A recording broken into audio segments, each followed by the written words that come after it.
Bien le bonjour, nous retrouvons donc pour le cours sur la géométrie vectorielle.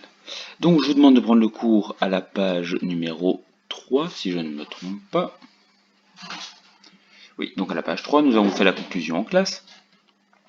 Donc alors ici, on va commencer par une petite notation. Donc on a parlé d'un vecteur, donc, qui sont représentés ici dans le cours.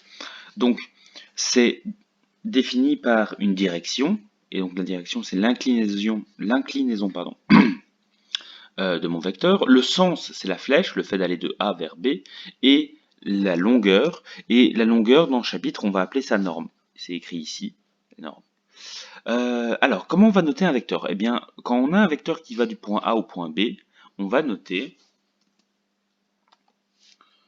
Alors, on va mettre une accentuation.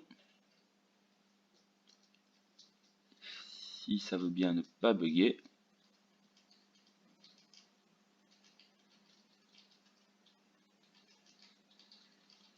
Voilà. Donc, en fait, on va mettre AB et on va mettre une flèche au-dessus. Donc, c'est la notation qui va représenter le vecteur qui est là. Ça, c'est le vecteur AB. Pourquoi? Donc, il va du point A au point B, et donc la flèche va du point A au point B. Ceci représente un vecteur. Par contre, parfois, nous travaillerons avec des vecteurs qui ne démarrent pas d'un point précis, car le vecteur ici et celui-là sont équivalents.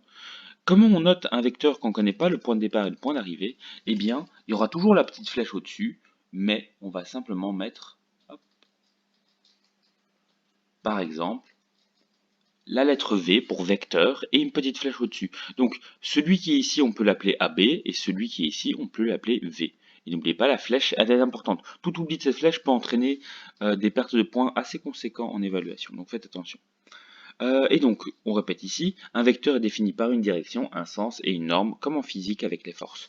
Je vous demande maintenant de faire pause dans la vidéo et d'essayer l'exercice du CQFD, page 124, le point ABC. Si vous avez des difficultés, vous pouvez toujours me contacter.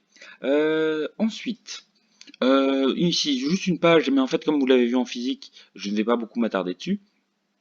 C'est une simple page qui réexplique la différence entre sens et direction. Donc ici, par exemple, Tournai-Bruxelles, c'est cette direction-là, c'est l'inclinaison qui est là. Tournai-Mons, c'est l'inclinaison qui est là. Par contre, le sens, ben, il y a Tournai-Bruxelles, c'est un sens, et Bruxelles-Tournai, c'est un autre sens. Voilà, enfin, vous lisez ça tranquillement. Petit moyen mémotechnique pour se souvenir. Ensuite, un petit exercice. Donc, voici des vecteurs. Donc, ici, spécifiquement, vous avez les points de début et points d'arrivée, mais ça n'a pas beaucoup d'importance. Alors, on vous demande la direction, le sens et la norme. Alors, pour faciliter cet exercice, la direction, il va falloir dire verticale ou horizontale.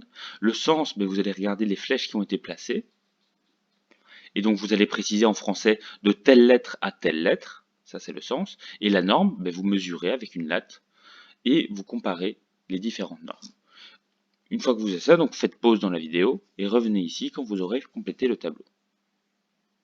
Donc, vous avez sans doute complété ce tableau. Je vais vous demander de comparer donc AB, AB et CD, pardon, AB et EF. Et donc, je vais vous demander de comparer pour AB et CD, mais comparer et de dire qu'est-ce qui est en commun et qu'est-ce qui est différent.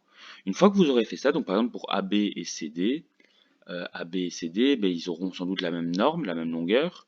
Est-ce qu'ils auront la même direction, le même sens? Ça, c'est à vous de me le dire. Et ensuite, une fois que vous aurez vu ce qui les différencie, j'aimerais que vous observiez le dessin pour vous demander si c'est logique. Si d'après vous, c'est logique.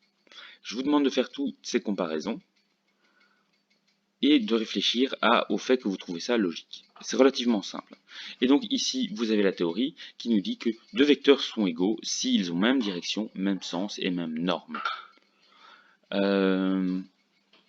Et donc, quand on fait un vecteur, en réalité, on ne fait qu'un représentant, parce qu'un vecteur, c'est pas représentable. Enfin, si, c'est représentable, mais on peut en faire des millions.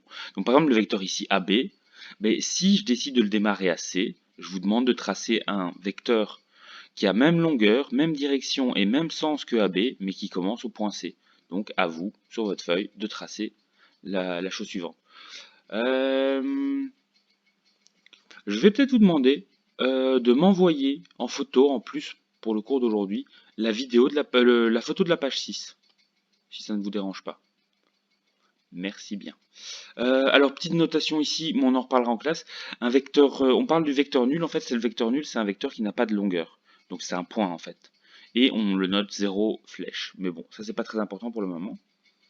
On va encore continuer un petit peu avec les vecteurs opposés. Alors, en fait, deux vecteurs opposés, ils doivent être même direction, donc entre guillemets, ils doivent être parallèles, parce que quand on a une même direction, c'est parallèle. Ils doivent avoir la même longueur, mais la flèche doit être dans le sens opposé. Donc, voici un vecteur, je vous demande sur la feuille, à gauche ou à droite, de tracer un vecteur opposé. Si vous avez bien compris le texte dessus, c'est assez facile. Non, pas de photo pour celui-là. Et ensuite, nous passons à la multiplication, et une fois que la multiplication sera finie, à mon avis, on arrêtera pour aujourd'hui. Donc, on avait poussé un banc en classe. Imaginez que, donc, et ceci, ça représente une force, comme dans le cours de physique. Et si je mettais 2 fois plus de force, qu'est-ce qui se passerait? Je vous demande de faire un dessin qui représenterait ceci. Voilà, une fois donc ici, faites pause dans la vidéo et reprenez une fois que vous avez fini votre dessin. Alors, petite propriété, en fait, quand on multiplie un vecteur par un nombre, en fait, la seule chose qui change, c'est, enfin, presque la seule chose qui change, c'est sa norme, sa longueur. Donc en fait, si je vous donne le vecteur v ici, si vous voulez dessiner u, vous devrez dessiner un vecteur 2 fois plus grand que v, mais dans la même direction et dans le même sens. Pour celui-là, il faudra faire 3 fois, donc 3 fois plus long, même direction, même sens. Attention, si on met un moins, ben on le rend opposé. Et donc, il faudra faire un vecteur avec une flèche dans le sens opposé. Je vous demande d'essayer cet exercice-ci. N'hésitez pas à lire le petit texte ici pour vous aider. Et ensuite, et de regarder l'exemple ici. Si lui c'est le vecteur v, lui c'est le vecteur 2v, et lui c'est le vecteur moins 3v. Et nous pouvons nous arrêter ici pour aujourd'hui. Voilà, je pense que la tâche 1 devait normalement prendre plus de temps.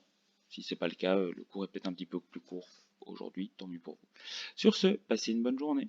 Au revoir. N'oubliez pas de m'envoyer les photos d'ici demain. Bien à vous.